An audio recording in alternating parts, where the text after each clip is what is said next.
El infinito en un junco. La invención de los libros en el mundo antiguo. Irene Vallejo. A mi madre, mano firme de algodón. Parecen dibujos, pero dentro de las letras están las voces. Cada página es una caja infinita de voces. Mia Couto, Trilogía de Mozambique. Los signos inertes de un alfabeto se vuelven significados llenos de vida en la mente. Leer y escribir alteran nuestra organización cerebral. Cyril Hotbed. Vivir, pensar, mirar. Me gusta imaginar lo pasmado que se quedaría el bueno de Homero, quien quiera que fuese, al ver sus epopeyas en las estanterías de un ser tan inimaginable, para él como yo, en medio de un continente del que no se tenía noticia. Marilynne Robinson. Cuando era niña me gustaba leer. Leer es siempre un traslado, un viaje, un irse para encontrarse. Leer, aun siendo un acto comúnmente sedentario, nos vuelve a nuestra condición de nómadas. Antonio Basanta. Leer contra la nada. El libro es, sobre todo, un recipiente donde reposa el tiempo, una prodigiosa trampa con la que la inteligencia y la sensibilidad humana vencieron esa condición efímera, fluyente, que llevaba la experiencia del vivir hacia la nada del olvido. Emilio Lledó, Los libros y la libertad. Misteriosos grupos de hombres a caballo recorren los caminos de Grecia. Los campesinos los observan con desconfianza desde sus tierras o desde las puertas de sus cabañas. La experiencia les ha enseñado que solo viaja la gente peligrosa, soldados, mercenarios y traficantes de esclavos. Arrugan la frente y gruñen hasta que los ven hundirse otra vez en el horizonte. No les gustan los forasteros armados. Los jinetes cabalgan sin fijarse en los aldeanos. Durante meses han escalado montañas, han franqueado desfiladeros, han cruzado valles, han vadeado ríos, han navegado de isla en isla.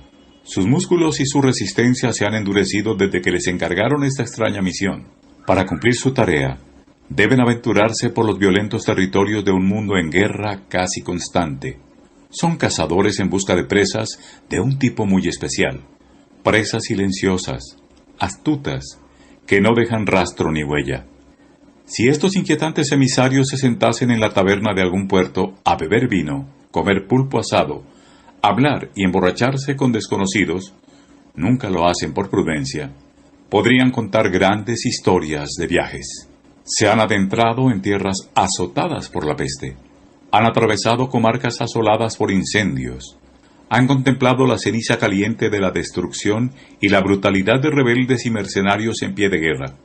Como todavía no existen mapas de regiones extensas, se han perdido y han caminado sin rumbo durante días enteros bajo la furia del sol o las tormentas.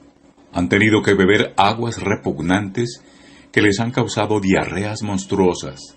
Siempre que llueve, los carros y las mulas se atascan en los charcos.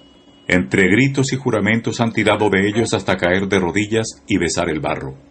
Cuando la noche les sorprende lejos de cobijo alguno, solo su capa les protege de los escorpiones.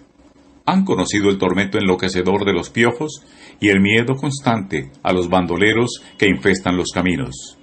Muchas veces, cabalgando por inmensas soledades, se les hiela la sangre al imaginar un grupo de bandidos esperándolos, conteniendo el aliento, escondidos en algún recodo del camino para caer sobre ellos, asesinarlos a sangre fría, robarles la bolsa y abandonar sus cadáveres calientes entre los arbustos.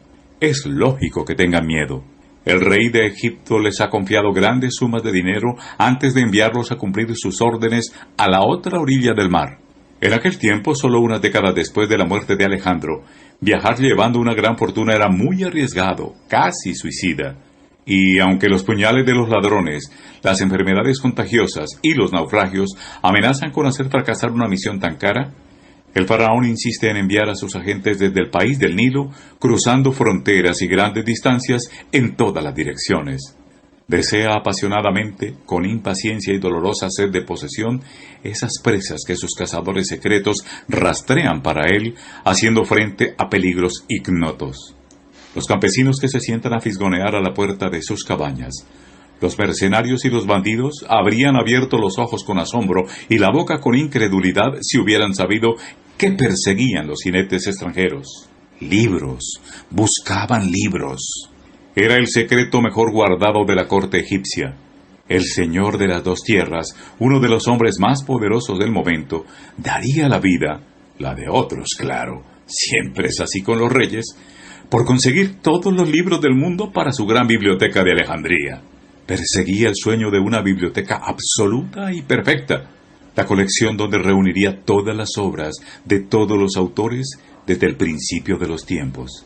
Siempre me asusta escribir las primeras líneas, cruzar el umbral de un nuevo libro, cuando he recorrido todas las bibliotecas, cuando los cuadernos revientan de notas enfebrecidas, cuando ya no se me ocurren pretextos razonables, ni siquiera insensatos, para seguir esperando. Lo retraso aún varios días durante los cuales entiendo en qué consiste ser cobarde. Sencillamente no me siento capaz. Todo debería estar ahí. El tono, el sentido del humor, la poesía, el ritmo, las promesas. Los capítulos todavía sin escribir deberían adivinarse ya pugnando por nacer en el semillero de las palabras elegidas para empezar. Pero, ¿cómo se hace eso? Mi bagaje ahora mismo son las dudas. Con cada libro vuelvo al punto de partida y al corazón agitado de todas las primeras veces. Escribir es intentar descubrir lo que escribiríamos si escribiésemos, así lo expresa Marguerite Duras, pasando del infinitivo al condicional y luego al subjuntivo, como si sintiese el suelo resquebrajarse bajo sus pies. En el fondo no es tan diferente de todas esas cosas que empezamos a hacer antes de saber hacerlas: hablar otro idioma, conducir, ser madre, vivir. Después de todas las agonías de la duda, después de agotar los aplazamientos y las coartadas, una tarde calurosa de julio me enfrento a la soledad de la página en blanco. He decidido abrir mi texto con la imagen de unos enigmáticos cazadores al acecho de la presa. Me identifico con ellos. Me gusta su paciencia, su estoicismo, sus tiempos perdidos, la lentitud y la adrenalina de la búsqueda. Durante años he trabajado como investigadora, consultando fuentes, documentándome y tratando de conocer el material histórico. Pero a la hora de la verdad, la historia real y documentada que voy descubriendo me parece tan asombrosa que invade mis sueños y cobra, sin yo quererlo, la forma de un relato. Siento la tentación de entrar en la piel de los buscadores de libros en los caminos de una Europa antigua, violenta y convulsa. ¿Y si empiezo narrando su viaje? Podría funcionar. Pero, ¿cómo mantener diferenciado el esqueleto de los datos bajo el músculo y la sangre de la imaginación? Creo que el punto de partida es tan fantástico como el viaje en busca de las minas del rey Salomón o del arca perdida, pero los documentos atestiguan que existió de verdad en la mente megalómana de los reyes de Egipto. Tal vez allá en el siglo III a.C. fue la única y última vez que se pudo hacer realidad el sueño de juntar todos los libros del mundo, sin excepción, en una biblioteca universal. Hoy nos parece la trama de un fascinante cuento abstracto de Borges, o quizás su gran fantasía erótica. En la época del gran proyecto alejandrino no existía nada parecido al comercio internacional de libros. Estos se podían comprar en ciudades con una larga vida cultural, pero no en la joven Alejandría. Los textos cuentan que los reyes usaron las enormes ventajas del poder absoluto para enriquecer su colección. Lo que no podían comprar lo confiscaban. Si era preciso rebanar cuellos o arrasar cosechas para hacerse con un libro codiciado, darían la orden de hacerlo, diciéndose que el esplendor de su país era más importante que los pequeños escrúpulos. La estafa, por supuesto, formaba parte del repertorio de cosas que estaban dispuestos a hacer para conseguir sus objetivos.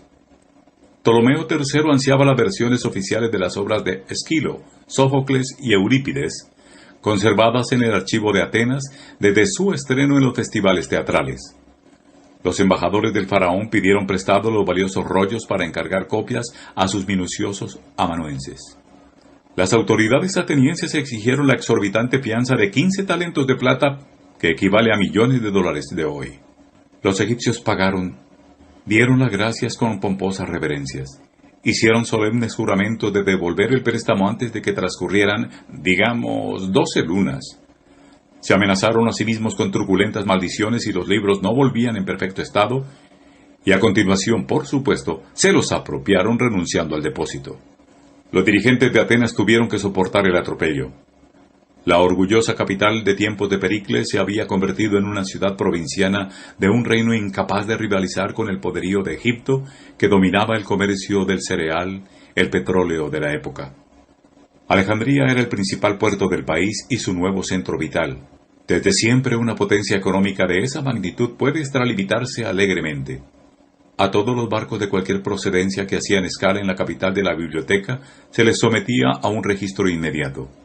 Los oficiales de aduana requisaban cualquier escrito que encontraban a bordo. Lo hacían copiar en papiros nuevos, devolvían las copias y retenían los originales. Estos libros tomados al abordaje iban a parar a las estanterías de la biblioteca con una breve anotación aclarando su procedencia. Fondo de las naves. Cuando estás en la cima del mundo no hay favores excesivos. Se decía que Ptolomeo II envió mensajeros a los soberanos y gobernantes de cada país de la tierra. En una carta sellada les pedía que se tomasen la molestia de enviarle para su colección sencillamente todo: las obras de poetas y escritores en prosa de su reino, de oradores y filósofos, de médicos y adivinos, de historiadores y todo lo demás. Además, y esta ha sido mi puerta de entrada a esta historia, los reyes enviaron por los peligrosos caminos y mares del mundo conocido a agentes con la bolsa llena y órdenes de comprar la máxima cantidad posible de libros y de encontrar allí donde estuvieran las copias más antiguas. Ese apetito de libros y los precios que se llegaban a pagar por ellos atrajeron a pícaros y falsificadores. Ofrecían rollos de falsos textos valiosos, envejecían el papiro, fundían varias obras en una para aumentar su extensión e inventaban toda clase de hábiles manipulaciones. Algún sabio con sentido del humor se divirtió escribiendo obras bien amañadas, auténticos fraudes, calculados para tentar la codicia de los Ptolomeos.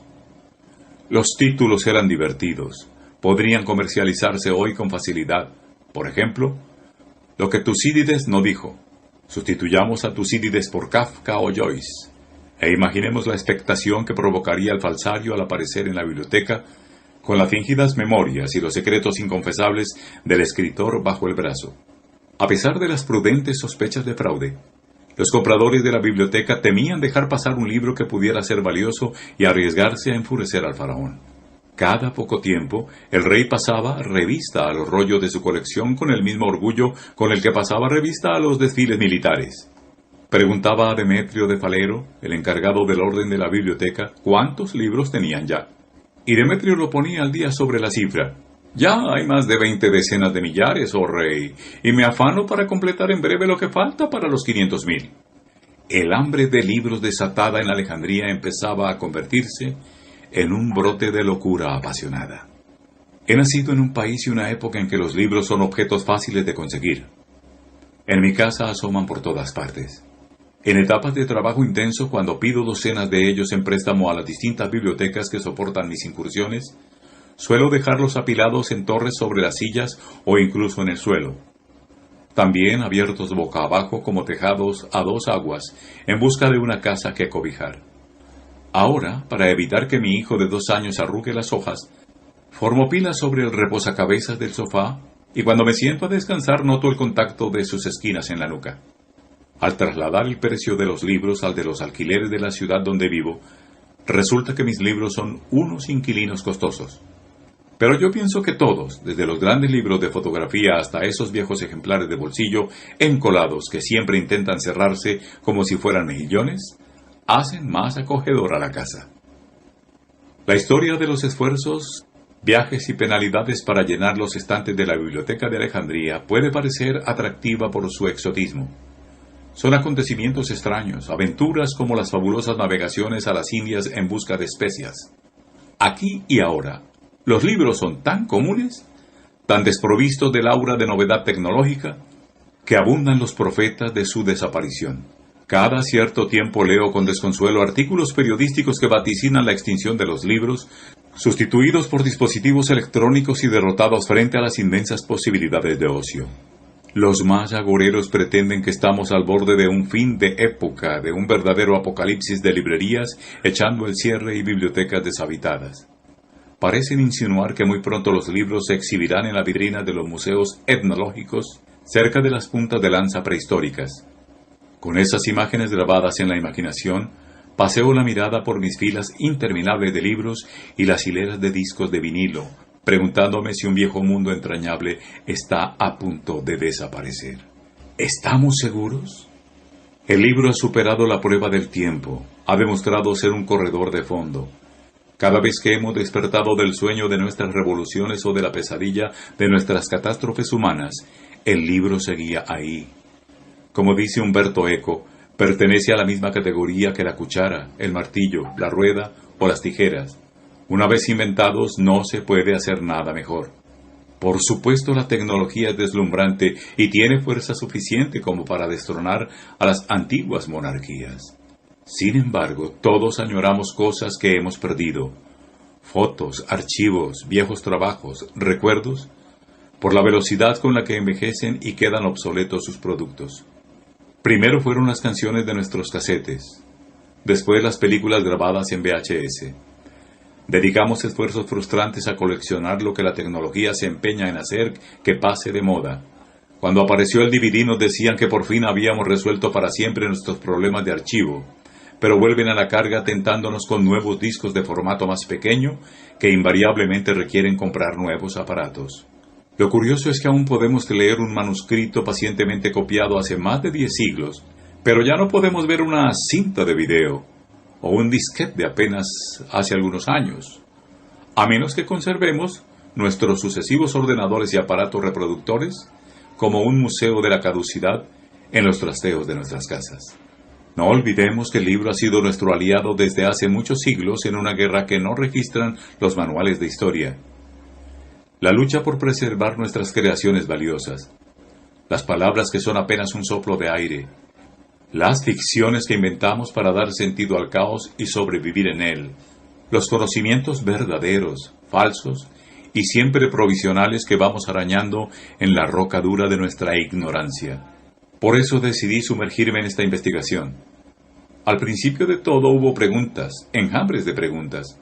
¿Cuándo aparecieron los libros? ¿Cuál es la historia secreta de los esfuerzos por multiplicarlos o aniquilarlos? ¿Qué se perdió por el camino y qué se ha salvado? ¿Por qué algunos de ellos se han convertido en clásicos? ¿Cuántas bajas han causado los dientes del tiempo, las uñas del fuego, el veneno del agua? ¿Qué libros han sido quemados con ira y qué libros se han copiado de forma más apasionada? ¿Los mismos? Este relato es un intento de continuar la aventura de aquellos cazadores de libros. Quisiera ser de alguna manera su improbable compañera de viaje al acecho de manuscritos perdidos, historias desconocidas y voces a punto de enmudecer. Quizá aquellos grupos de exploradores eran solo esbirros al servicio de unos reyes poseídos por una obsesión megalómana. Tal vez no entendían la trascendencia de su tarea, que les parecía absurda, y en las noches, al raso, cuando se apagaban los rescoldos de la hoguera, mascullaban entre dientes que estaban hartos de arriesgar la vida por el sueño de un loco. Seguramente hubieran preferido que los enviasen a una misión con más posibilidades de ascenso, como sofocar una revuelta en el desierto de Nubia o inspeccionar el cargamento de las barcazas del Nilo. Pero sospecho que al buscar el rastro de todos los libros como si fueran piezas de un tesoro disperso, estaban poniendo sin saberlo los cimientos de nuestro mundo. 1. Grecia imagina el futuro. La ciudad de los placeres y los libros. La mujer del mercader, joven y aburrida, duerme sola. Hace 10 meses que él zarpó de la isla mediterránea de Kos rumbo a Egipto, y desde entonces no ha llegado ni una carta desde el país del Nilo. Ella tiene 17 años, todavía no ha dado a luz y no soporta la monotonía de la vida apartada en el gineceo, esperando acontecimientos, sin salir de casa para evitar murmuraciones. No hay mucho que hacer. Tiranizar a las esclavas parecía divertido al principio, pero no es suficiente para llenar sus días. Por eso le alegra recibir visitas de otras mujeres. No importa quién llame a la puerta, necesita desesperadamente distraerse para aligerar el peso de plomo de las horas. Una esclava anuncia la llegada de la anciana Gílide. La mujer del mercader se promete un rato de diversión. Su vieja nodriza, Gílide, es deslenguada y dice obscenidades con mucha gracia. «Mamita Gílide, hace meses que no viene a mi casa. Sabes que vivo lejos, hija, y tengo ya menos fuerzas que una mosca». Bueno, dice la mujer del mercader, «a ti aún te quedan fuerzas para darle un buen achuchón a más de uno». «Búrlate», contesta Gílide, «pero eso queda para vosotras las jovencitas». Con una sonrisa maliciosa, con astutos preámbulos, la anciana desembucha por fin lo que ha venido a contar. Un joven fuerte y guapo que ha ganado 2 veces el premio de lucha en los Juegos Olímpicos se ha fijado en la mujer del mercader, se muere de deseo y quiere ser su amante. No te enfades y escucha su propuesta. Lleva el aguijón de la pasión clavado en la carne. Concédete una alegría con él. ¿Te vas a quedar aquí calentando la silla?, pregunta Gilide tentadora. Cuando quieras darte cuenta, te habrás hecho vieja y las cenizas se habrán zampado tu lozanía. Calla, calla. ¿Y a qué se dedica tu marido en Egipto? No te escribe, te tiene olvidada y seguro que ya ha mojado los labios en otra copa. Para vencer la última resistencia de la chica, Gilide describe con labia todo lo que Egipto y especialmente Alejandría ofrecen al marido lejano e ingrato. Riquezas, el encanto de un clima siempre cálido y sensual, gimnasios, espectáculos, manadas de filósofos, libros, oro, vino, adolescentes y tantas mujeres atractivas como estrellas brillan en el cielo. He traducido libremente el principio de una breve pieza teatral griega escrito en el siglo III a.C. con un intenso aroma de vida cotidiana. Pequeñas obras como esta seguramente no se representaban, salvo algún tipo de lectura dramatizada. Humorísticas, a veces picarescas, abren ventanas a un mundo proscrito de esclavos azotados y amos crueles, proxenetas, madres al borde de la desesperación a causa de sus hijos adolescentes o mujeres sexualmente insatisfechas. Gilide es una de las primeras celestinas de la historia de la literatura, una alcahueta profesional que conoce los secretos del oficio y apunta, sin dudar, al resquicio más frágil de sus víctimas, el miedo universal a envejecer. Sin embargo, a pesar de su talento cruel, Gilide fracasa esta vez. El diálogo acaba con los insultos cariñosos de la chica, que es fiel a su marido ausente, o tal vez no quiere correr los terribles riesgos del adulterio. ¿Se te ha reblandecido la mollera?, le pregunta la mujer del mercader a Gilide, pero por otra parte la consuela ofreciéndole un trago de vino. Junto al humor y el tono fresco, el texto es interesante porque nos descubre la visión que la gente común y corriente tenía de la Alejandría de su época, la ciudad de los placeres y de los libros, la capital del sexo y la palabra. La leyenda de Alejandría no dejó de crecer. 2 siglos después de que se escribiera el diálogo de Gilide y la chica tentada, Alejandría fue el escenario de uno de los grandes mitos eróticos de todos los tiempos, la historia de amor de Cleopatra y Marco Antonio.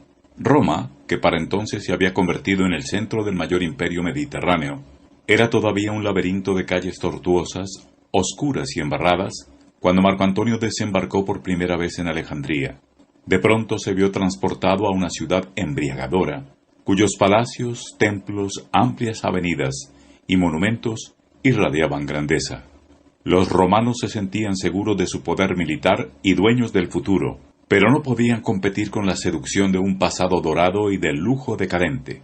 Con una mezcla de excitación, orgullo y cálculos tácticos, el poderoso general y la última reina de Egipto construyeron una alianza política y sexual que escandalizó a los romanos tradicionales. Para mayor provocación, se decía que Marco Antonio iba a trasladar la capital del imperio de Roma a Alejandría.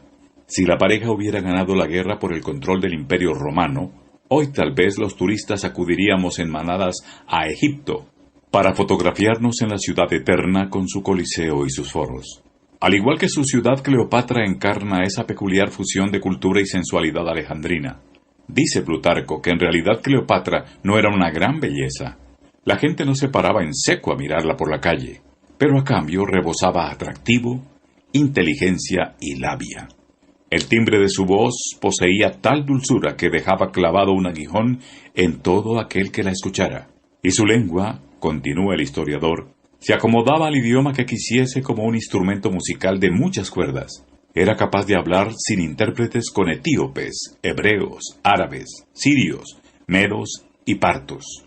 Astuta, bien informada, ganó varios asaltos en el combate por el poder dentro y fuera de su país, aunque perdió la batalla decisiva.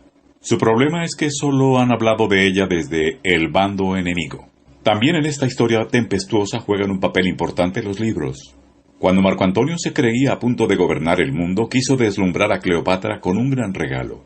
Sabía que el oro, las joyas o los banquetes no conseguirían encender una luz de asombro en los ojos de su amante, porque se había acostumbrado a derrocharlos a diario. Cierta vez, durante una madrugada alcohólica, En un gesto de provocativa ostentación, ella disolvió en vinagre una perla de tamaño fabuloso y se la bebió. Por eso, Marco Antonio eligió un regalo que Cleopatra no podría desdeñar con expresión aburrida. Puso a sus pies 200.000 volúmenes para la gran biblioteca. En Alejandría, los libros eran combustible para las pasiones. 2 escritores muertos durante el siglo XX se han convertido en nuestros guías por los entresijos de la ciudad, añadiendo capas de pátina al mito de Alejandría. Constantino Cavafis era un oscuro funcionario de origen griego que trabajó, sin ascender nunca, para la administración británica en Egipto, en la sección de riesgos del Ministerio de Obras Públicas. Por las noches se sumergía en un mundo de placeres, gentes cosmopolitas y mala vida internacional. Conocía como la palma de su mano el dédalo de burdeles alejandrinos, único refugio para su homosexualidad prohibida y severamente despreciada por todos, como él mismo escribió. Cavafis era un lector apasionado de los clásicos y poeta casi en secreto. En sus poemas hoy más conocidos reviven los personajes reales y ficticios que poblaban Ítaca, Troya, Atenas o Bizancio. En apariencia más personales, otros poemas escarban entre la ironía y el desgarro en su propia experiencia de madurez, la nostalgia de su juventud, el aprendizaje del placer o la angustia por el paso del tiempo. La diferenciación temática es en realidad artificial. El pasado leído e imaginado emocionaba a Cavafis tanto como sus recuerdos. Cuando merodeaba por Alejandría, veía la ciudad ausente latir bajo la ciudad real. Aunque la gran biblioteca había desaparecido, sus ecos, susurros y bisbiseos seguían vibrando en la atmósfera. Para Cavafis, aquella gran comunidad de fantasmas volvía habitables las frías calles por donde rondan solitarios y atormentados los vivos. Los personajes de El Cuarteto de Alejandría, Justin, Darley y sobre todo Baltasar, que dice haberlo conocido, recuerdan constantemente a Cavafis, el viejo poeta de la ciudad.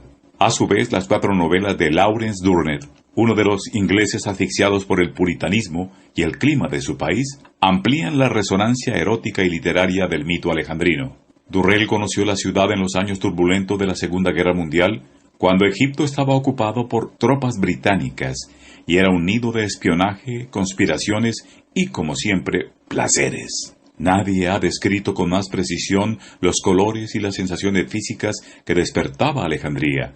El silencio aplastante y el cielo alto del verano, los días calcinados, el luminoso azul del mar, las escolleras, la ribera amarilla.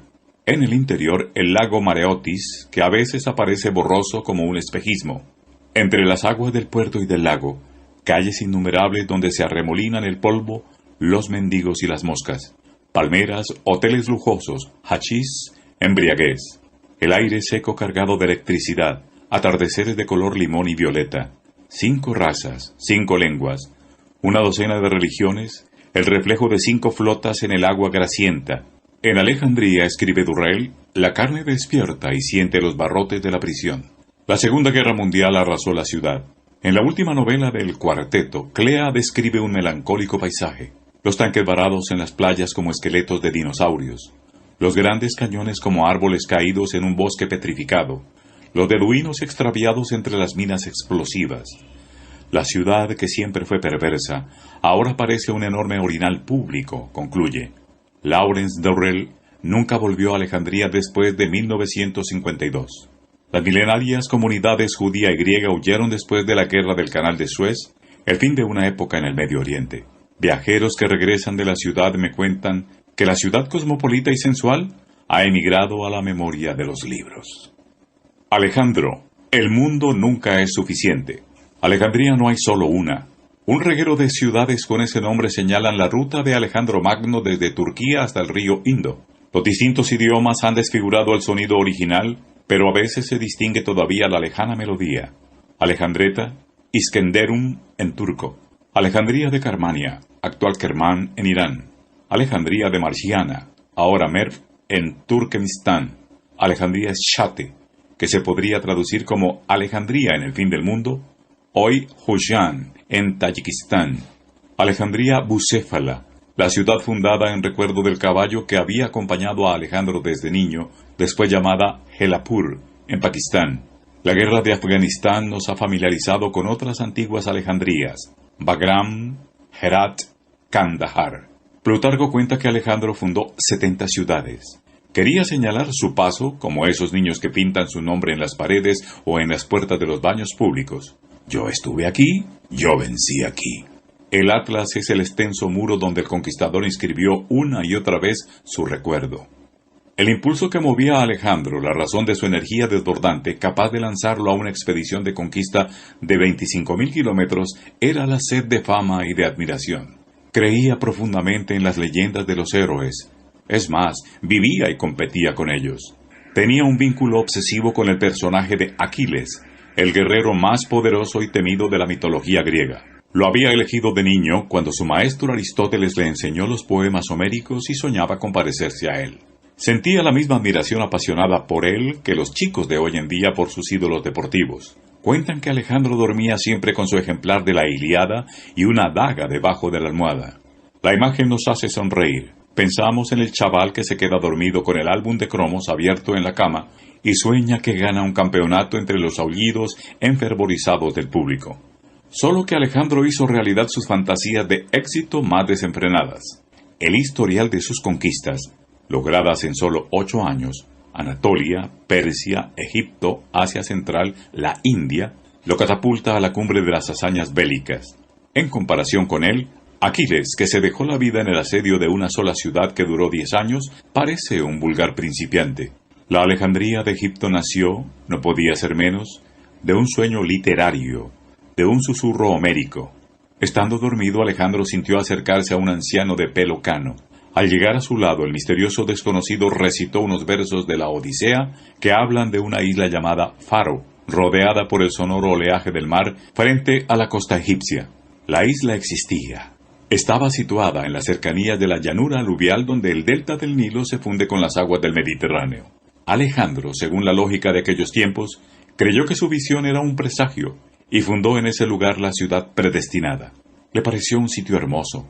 Allí el desierto de arena tocaba el desierto de agua. 2 paisajes solitarios, inmensos, cambiantes, esculpidos por el viento. Él mismo dibujó con harina el trazado exterior en forma de rectángulo casi perfecto, mostrando dónde debería construirse la plaza pública, qué dioses deberían tener templo y por dónde correría el perímetro de la muralla. Con el tiempo, la pequeña isla de Faro quedaría unida al delta con un largo dique y albergaría una de las 7 maravillas del mundo. Cuando empezaron a construir, Alejandro continuó su viaje dejando una pequeña población de griegos, de judíos y de pastores que durante mucho tiempo habían vivido en aldeas de los alrededores. Los nativos egipcios, según la lógica colonial de todas las épocas, fueron incorporados como ciudadanos de estatus inferior. Alejandro no volvería a ver la ciudad. Menos de una década más tarde, regresaría su cadáver. Pero en el año 331 a.C., cuando fundó Alejandría, tenía 24 años y se sentía invencible. Era joven e implacable. De camino a Egipto había vencido 2 veces seguidas al ejército del rey de reyes persa.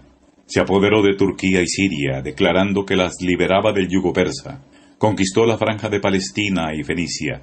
Todas las ciudades se le rindieron sin ofrecer resistencia, salvo 2, Tiro y Gaza. Cuando cayeron después de 7 meses de asedio, el libertador les aplicó un castigo brutal. Los últimos supervivientes fueron crucificados a lo largo de la costa, una hilera de 2.000 cuerpos agonizando junto al mar. Vendieron como esclavos a los niños y las mujeres. Alejandro ordenó atar al gobernador de la torturada Gaza a un carro y arrastrarlo hasta morir, igual que el cuerpo de Héctor en la Ilíada. Seguramente le gustaba pensar que estaba viviendo su propio poema épico y de vez en cuando imitaba algún gesto, algún símbolo, alguna crueldad legendaria. Otra vez se le parecía más heroico ser generoso con los vencidos.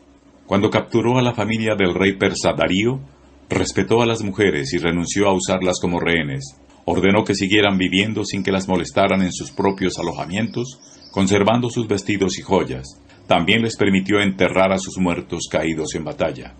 Al entrar en el pabellón de Darío vio oro, plata, alabastro, percibió el olor fragante de la mirra y los aromas, el adorno de alfombras, de mesas y aparadores, una abundancia que no había conocido en la corte provinciana de su Macedonia natal. Comentó a los amigos. En esto consistía, según parece reinar. Le presentaron entonces un cofre, el objeto más precioso y excepcional del equipaje de Darío. ¿Qué podría ser tan valioso como para guardarlo aquí?, les preguntó a sus hombres. Cada uno hizo sus sugerencias: dinero, joyas, esencias, especias, trofeos de guerra. Alejandro negó con la cabeza y, tras un breve silencio, ordenó que colocaran en aquella caja su Ilíada, de la que nunca se separaba. Nunca perdió una batalla. Siempre afrontó como uno más, sin privilegios, las penalidades de la campaña. Apenas 6 años después de suceder a su padre como rey de Macedonia, a los 28, había derrotado al mayor ejército de su época y se había apoderado de los tesoros del imperio persa. No era suficiente para él. Avanzó hasta el mar Caspio, atravesó los actuales Afganistán, Turkmenistán y Uzbekistán, cruzó los pasos nevados de la cordillera del Hindu Kush y luego un desierto de arenas movedizas hasta el río Oxus, el actual Amu Daria. Siguió adelante por regiones que ningún griego había pisado antes, Samarcanda y el Punjab. Ya no conseguía victorias brillantes, sino que se desgastaba en una agotadora lucha de guerrillas. La lengua griega tiene una palabra para describir su obsesión: potos. Es el deseo de lo ausente o lo inalcanzable, un deseo que hace sufrir porque es imposible de calmar. Nombra el desasosiego de los enamorados no correspondidos y también la angustia del duelo, cuando añoramos de manera insoportable a una persona muerta. Alejandro no encontraba reposo en sus ansias de ir siempre más allá para escapar al aburrimiento y la mediocridad. Todavía no había cumplido 30 años y empezaba a temer que el mundo no sería lo suficientemente grande para él. ¿Qué haría si un día se acababan los territorios que conquistar? Aristóteles le había enseñado que el extremo de la tierra se encontraba al otro lado de las montañas del Hindu Kush, y Alejandro quería llegar hasta el último confín. La idea de ver el borde del mundo le atraía como un imán. ¿Encontraría el gran océano exterior del que le habló su maestro? ¿O las aguas del mar caerían en cascadas sobre un abismo sin fondo? ¿O el final sería invisible, una niebla espesa y un fundido en blanco? Pero los hombres de Alejandro, enfermos y malhumorados bajo las lluvias de la estación de los monzones, se negaron a seguir adentrándose en la India. Les habían llegado noticias de un enorme reino indio desconocido más allá del Ganges. El mundo no daba señales de terminar. Un veterano habló en nombre de todos. A las órdenes de su joven rey habían recorrido miles de kilómetros, masacrando por el camino al menos a 750.000 asiáticos. Habían tenido que enterrar a sus mejores amigos caídos en combate. Habían soportado hambrunas, fríos glaciales, sed y travesías por el desierto. Muchos habían muerto como perros en las cunetas por enfermedades desconocidas o habían quedado horriblemente mutilados. Los pocos que habían sobrevivido ya no tenían las mismas fuerzas que cuando eran jóvenes. Ahora, los caballos cojeaban con las patas doloridas, y los carros de abastecimiento se atascaban en los caminos embarrados por el monzón.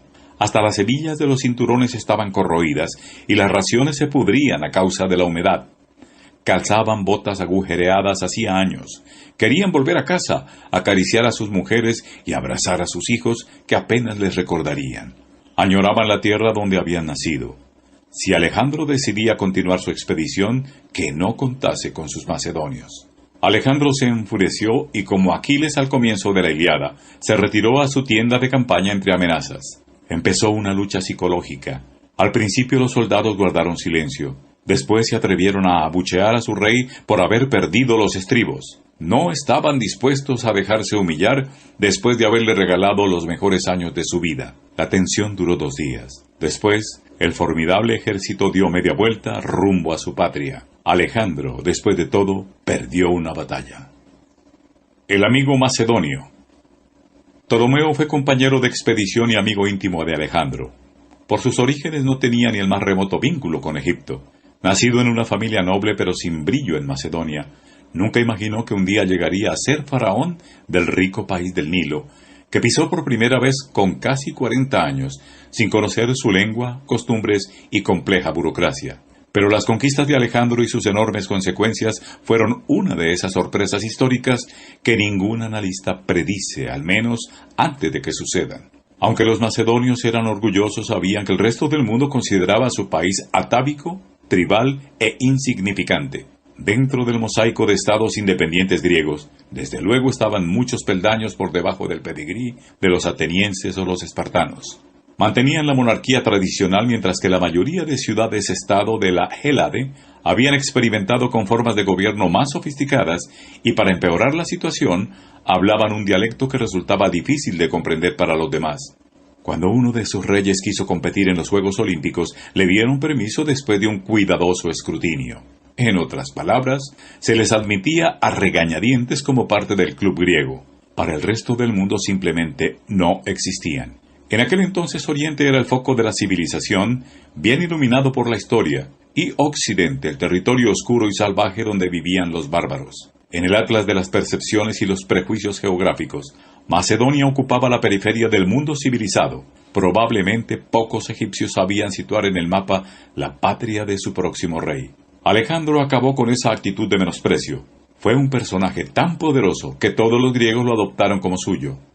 De hecho, lo han convertido en un símbolo nacional.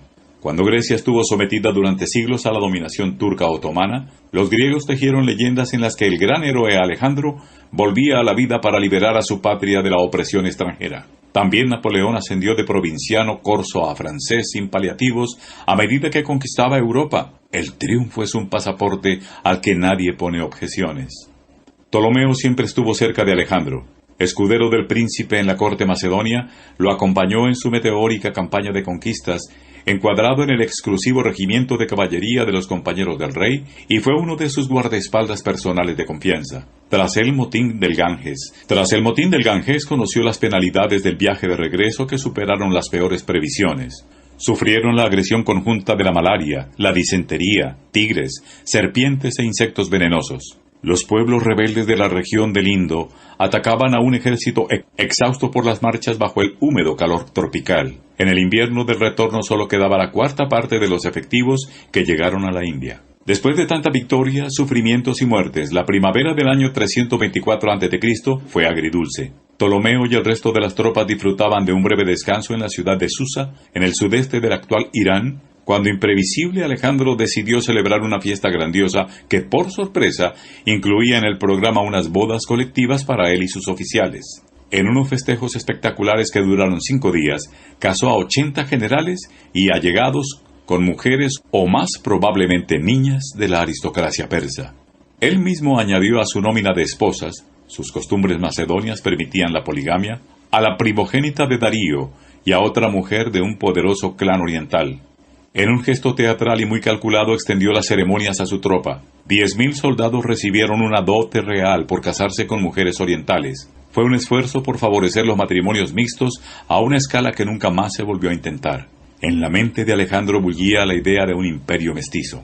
Ptolomeo tuvo su parte en las bodas masivas de Susa. Le correspondió la hija de un rico sátrapa iranio. Como la mayoría de los oficiales, tal vez hubiera preferido una condecoración por los servicios prestados y 5 días de juerga sin complicaciones. En general, los hombres de Alejandro no tenían el menor deseo de confraternizar y mucho menos de emparentar con los persas, a los que poco tiempo antes masacraban en el campo de batalla. En el nuevo imperio se estaban fraguando tensiones que pronto estallarían entre los nacionalismos y la fusión cultural. Alejandro no tuvo tiempo de imponer su visión. Murió al principio del verano siguiente en Babilonia, con 32 años, abrazado por la fiebre. Mientras dicta sus memorias en Alejandría, un anciano Ptolomeo con los rasgos de Anthony Hopkins confiesa a su escriba el secreto que lo persigue y atormenta. La muerte de Alejandro no tuvo causas naturales. Él mismo y otros oficiales lo envenenaron. La película Alejandro Magno, en la traducción al español, de 2004, dirigida por Oliver Stone, convierte a Ptolomeo en un hombre oscuro, un Macbeth griego, el guerrero leal a las órdenes de Alejandro y más tarde su asesino. Al final del largometraje el personaje se arranca la máscara y descubre un rostro oscuro. ¿Es posible que sucediera así? ¿O hay que pensar que Oliver Stone se permite aquí un guiño como en JFK a las teorías conspirativas y a la fascinación popular por los líderes asesinados? Seguramente los oficiales macedonios de Alejandro estuvieron nerviosos y resentidos en el año 323 a.C.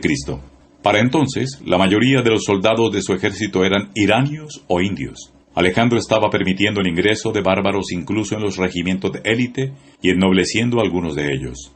Obsesionado por la exaltación homérica del valor, pretendía reclutar a los mejores al margen de su origen étnico. Sus antiguos compañeros de armas encontraban ofensiva y detestable esa política. pero era motivo suficiente para quebrar una lealtad profunda y correr el enorme peligro que implicaba eliminar a su rey. Nunca sabremos con certeza si Alejandro fue asesinado o si murió debido a un proceso infeccioso como la malaria o una simple gripe, que acabó con un cuerpo agotado, herido de gravedad en 9 sitios diferentes durante sus campañas y sometido a un sobreesfuerzo casi inhumano.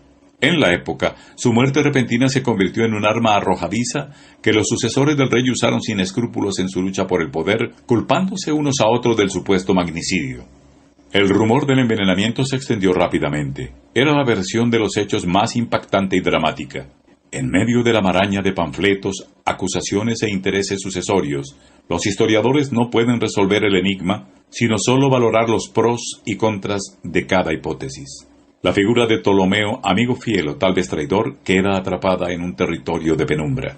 Frodo y Sam, los 2 hobbits, han llegado al siniestro paraje de las escaleras de Cirith Ungol, en las montañas occidentales de Mordor. Para sobreponerse al miedo charlan sobre su inesperada vida de aventuras. Todo ocurre cerca del abrupto final de Las 2 Torres, la segunda parte de El Señor de los Anillos de J.R.R. Tolkien. Sam Sagaz, cuyos mayores placeres en el mundo son una comida sabrosa y una gran historia, dice: me pregunto si algún día apareceremos en las canciones y las leyendas. Estamos envueltos en una, por supuesto, pero quiero decir, si la pondrán en palabras para contarla junto al fuego o para leerla en un libraco con letras rojas y negras muchos, muchos años después. Y la gente dirá, sí, es una de mis historias favoritas. Era el sueño de Alejandro, tener una leyenda propia, entrar en los libros para permanecer en el recuerdo, y lo consiguió.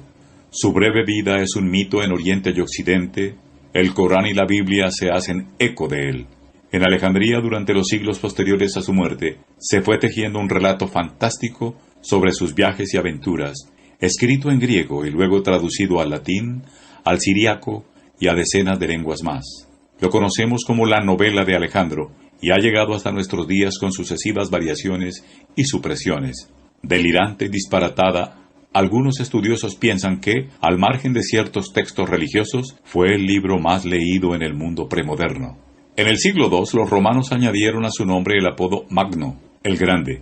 En cambio, los seguidores de Zoroastro lo llamaban Alejandro el Maldito. Nunca le perdonaron que prendiera fuego al palacio de Persépolis, donde ardió la biblioteca del rey. Allí se quemó, entre otros, el libro sagrado de los zoroastrianos, el Avesta, y los fieles tuvieron que reescribir la obra de memoria. Los claroscuros y contradicciones de Alejandro se reflejan ya en los historiadores del mundo antiguo, que ofrecen una galería de retratos diferentes. A Arriano le fascina, Curcio Rufo descubre zonas de sombra, Plutarco no puede resistirse a una anécdota emocionante, sea oscura o luminosa. Todos ellos fantasean.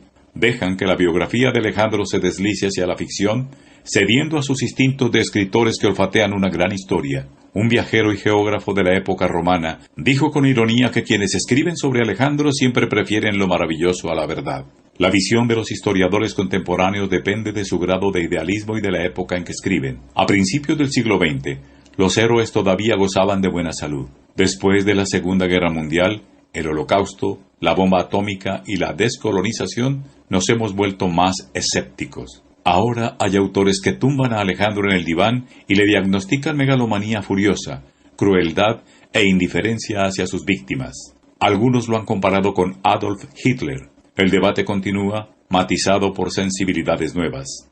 A mí me sorprende y me fascina que la cultura popular no lo abandone como un fósil de otros tiempos. En los lugares más inesperados me he tropezado con incondicionales de Alejandro, capaces de dibujar sobre una servilleta un croquis rápido de los movimientos de tropas de sus grandes batallas. La música de su nombre sigue sonando. Caetano Veloso le dedica Alexandre en su disco Libro, mientras que los británicos Iron Maiden titularon Alexander the Great, uno de sus temas más legendarios.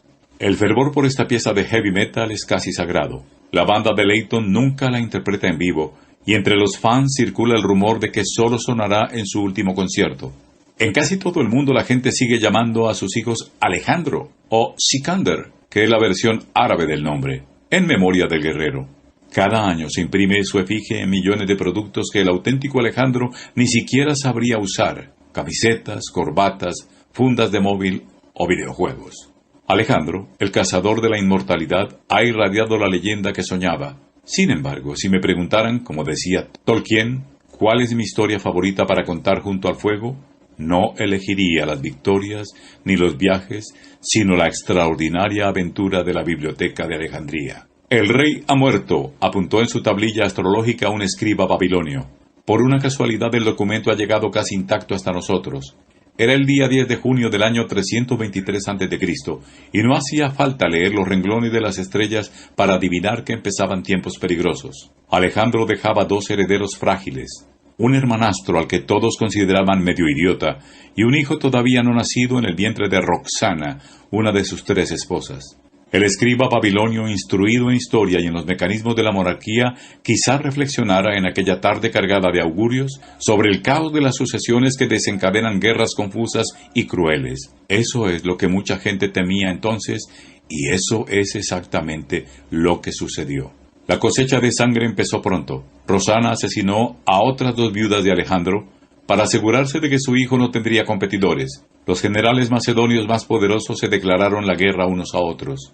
A lo largo de los años, en una metódica carnicería, irían matando a todos los miembros de la familia real, al hermanastro idiota, a la madre de Alejandro, a su mujer Rosana y a su hijo, que no llegó a cumplir 12 años. Mientras el imperio se desintegraba, Seleuco, uno de los oficiales de Alejandro, vendió los territorios conquistados en la India a un caudillo nativo por el increíble precio de 500 elefantes de guerra que empleó en seguir luchando contra sus rivales macedonios. Ejércitos de mercenarios se ofrecieron durante décadas al mejor postor. Después de años de combates, ferocidad, venganzas y muchas vidas cegadas, quedaron 3 señores de la guerra: Seleuco en Asia, Antígono en Macedonia y Ptolomeo en Egipto. De todos ellos, Ptolomeo fue el único que no tuvo una muerte violenta. Ptolomeo se instaló en Egipto, donde pasaría el resto de su vida. Durante décadas peleó a sangre y fuego contra sus antiguos compañeros para mantenerse en el trono, y en los momentos de respiro que le dejaban las guerras civiles entre macedonios, intentaba conocer el inmenso país que estaba gobernando. Todo era allí asombroso: las pirámides, los ibis, las tormentas de arena, las olas de dunas, el galope de los camellos, los extraños dioses con cabeza de animal, los eunucos, las pelucas y las cabezas afeitadas, las riadas humanas en los días de fiesta, los gatos sagrados, que era delito matar, los jeroglíficos, el ceremonial de palacio, los templos de escala sobrehumana, el enorme poder de los sacerdotes, el negro y fangoso Nilo arrastrándose por su delta rumbo al mar, los cocodrilos, las llanuras donde las abundantes cosechas se nutren de los huesos de los muertos, la cerveza, los hipopótamos, el desierto donde nada permanece salvo el tiempo destructor, el embalsamamiento, las momias, la vida ritualizada, el amor al pasado, el culto a la muerte. Ptolomeo tuvo que sentirse desorientado, confuso, aislado. No entendía la lengua egipcia, era torpe en las ceremonias y sospechaba que los cortesanos se reían de él. No obstante, había aprendido de Alejandro a comportarse con atrevimiento. Si no consigues entender los símbolos, invéntate otros. Si Egipto te desafía con su antigüedad fabulosa, traslada la capital a Alejandría, la única ciudad sin pasado, y conviértela en el centro más importante de todo el Mediterráneo. Si tus súbditos desconfían de las novedades, haz que toda la audacia del pensamiento y la ciencia confluyan en su territorio. Ptolomeo destinó grandes riquezas a levantar el museo y la biblioteca de Alejandría. Siguiente capítulo: Equilibrio al filo del abismo, la biblioteca y el museo de Alejandría, el infinito en un junco, la historia de los libros.